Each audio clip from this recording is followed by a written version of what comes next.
Some people dream of good things. Very few people stay away Hello from them. and welcome to my channel. Today I'm going to show you the seeds I've got in the mail. This is in April and I probably said a few times I'm not buying any more seeds. Well, I did, and there's another package coming, so is what it is. I've got a problem with seeds, but I'm going to show you what I brought. Okay, so the first thing I brought the first thing I got was this. Okay, so these I bought ages ago and I haven't actually done it, like they've just come this week and I was at work. So they are so these are Jerusalem artichokes. So these are like a mix between like a beetroot and a parsnip, but they're really mushy when you cook them, but they're like nothing you've ever tried. They're so good. You can have them on a roast dinner, you can have them with like meat, you can have them with anything. They're so good. Like, this to me is what my childhood tastes like, just here, because my grandma used to grow these. So there's all different ones. You can see the eyes on them. You see how they're starting to sprout. So what I'm going to do is today I'm going to go ahead and plant these in the front garden, because they grow to about 6 feet tall, and they have these really nice like sunflower like heads on them, and they're really pretty. So I'm going to pop them out in the garden, and like in my head I have the Jerusalem artichokes and then I have the globe artichokes, and it'll look really pretty. Okay, now moving onwards, what did I buy? Okay, so I've got some new salad leaves. So these are like mixes of seeds. There's the bright and spicy, the frilly leaf. I do like a frilly leaf in my salad. And then these are just like okay, so this is like a mixed leaf. So I'm just going to go ahead and mix those in with my other seeds that I use for my just random salad mix, just like salads and burgers and things like that. I'm not bothered by them. I use them as like a microgreen, and that's how I prefer my salad, because I find the bigger heads tend to be quite bitter and I don't like them as much as the baby leaves. This is some red veined sorrel, which is a herb. I was going to mix this in, but I can actually sow these year round, and this one I can't, so I'm not going to mix this, but I'm going to sow a few of them and see how they turn out. So I'm going to put these in the salad like section. Then I have chives, but I actually got these from Amazon. I'm going to sow these today, so I'm going to pop them over there.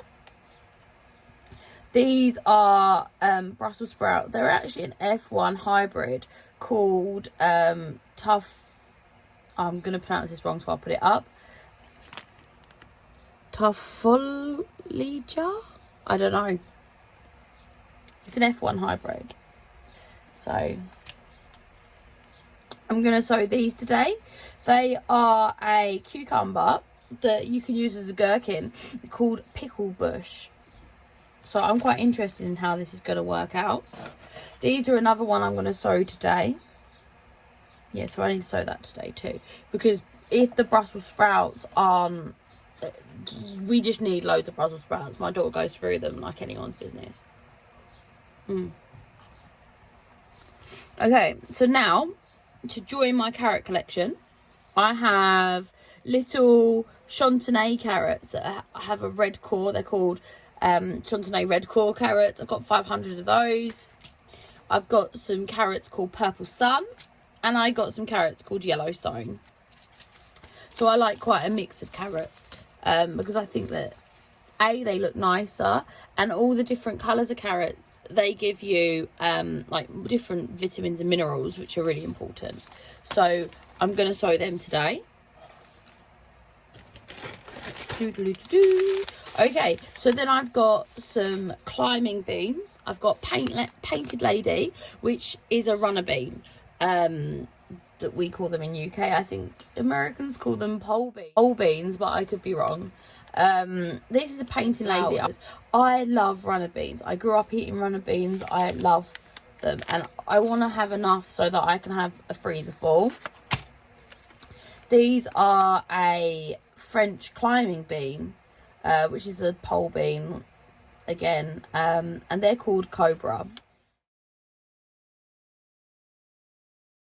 And this one is Goldfield, which is another French climber.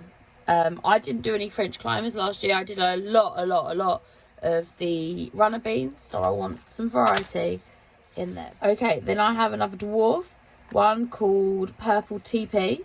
I thought that'd be a nice variety to try out. I've got my pet, but I'd like to compare them because obviously they are slightly different, so I thought that'd be quite interesting to compare. I've got a French bean here called Sunshine, which is a yellow bean. I thought that'd be, I had actually a really quite a terrible time with my yellow beans last year. Not a terrible time, they just weren't as productive as I hoped they would be. So I thought, because I like beans going around the outside of the bed, I thought, why not try these, see how well they go. I bought some more Swede. This one's called Marion. Swede is just absolutely fantastic. I will put this in right at the end of June, so that it goes throughout the winter, because in the UK we can grow all year round. Purple sprout and broccoli. This one's called Burbank. I'm going to be saving seeds from my broccoli this year, but by the time I get them, it's going to be quite late in the season, and I want some earlier ones to go in as well. So I'll be probably sowing them when I get all my stuff, because you can see it's rather full. So when all that goes out, I'll start my cold crops and my beans. Then I got some pak choy, and this one's called Ming Qing Choy. I think I'm pronouncing that correctly. Probably am not. And I'm quite excited about this. It's just like a normal green pak choy. Love a pak choy, love a stir fry, and I'm thinking that would be really great in like the autumn months to have. This one is an F1 hybrid, and it's actually just called pak choy red, and it's a red pak choy. I thought it'd be quite interesting to grow. This one, it obviously is a leek. It's called Below Zero, and it's a frost hardy and shorter leek that I can grow through the winter season, because I quite like growing leeks throughout the winter, because you come out and you can just pull them out as needed, because our ground doesn't really freeze. And then I got some beetroot, which called Burpees Golden. They're just a yellow beetroot.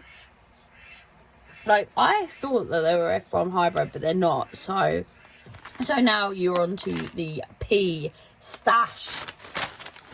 Okay, so I've obviously got my peas here. These are my peas for pea sprouts, and I'm going to continue using them all year, because I got them for like £1 for a massive bag of them, and I mean, they grow fine. These, I might even try them on the trellis, I'm not sure yet. These are Provenical Petit Pois peas, so they're like a smaller pea. So these are peas for pea shelling. I don't know why I'm doing this. The one job I hate more than anything in the world is shelling peas. So I don't know why I'm doing this, but my daughter loves shelling peas. Shelling peas as in she likes to eat them. She doesn't like to shell them. No one does. So I'm gonna grow these. And I'm going to have a whole trellis full of peas. So Petit Pois will be one of them. This one is a Monge 2. It's called Shiraz. I grew this last year. I wasn't impressed with it, but I did notice that when I was growing this Monge 2, that some of the peas were were, so some of the pea pods were green and some of them were like blushed with purple. So I don't think what I bought was a true seed. I think it was an accidental hybrid of somebody accidentally did. I bought it off of eBay. I think my sister bought it off of eBay as my birthday present. So I'm not begrudging the person. It's difficult to do. But that's what I think. So I thought, you know what? I'm just going to go ahead and try this again. So that's what I'm going to do. Okay, so this is a sugar snap pea. And it's called Castia. I'll put the name up. And basically, this is another one that... I prefer sugar snap to the Monge 2 because, I don't know, they just have a bit more meat to them, I think. I think because Monge 2 in England isn't as posh as sugar snap. I don't know why, just in my head it is. But you still, like, when you would buy this, you'd only get a few in a pack. And you get a few of them in a pack. And I think they are nicer. They're both nice. But they're great for stir fries. But this one specifically, you can have in like a roast dinner. I don't know, in my head they're dead posh. So I've got 200 of these seeds, which is a really good price. I can't remember how much I paid individually, but I know it wasn't very much. This is another sugar snap pea, and it's called Lucia. And I'm really excited for this one. So it's only one shelling pea that I'm going to grow this year because I don't enjoy shelling peas. Right. I thought, as these are my... Oh, Alfred, you scared me. I'm going to sneeze, sorry.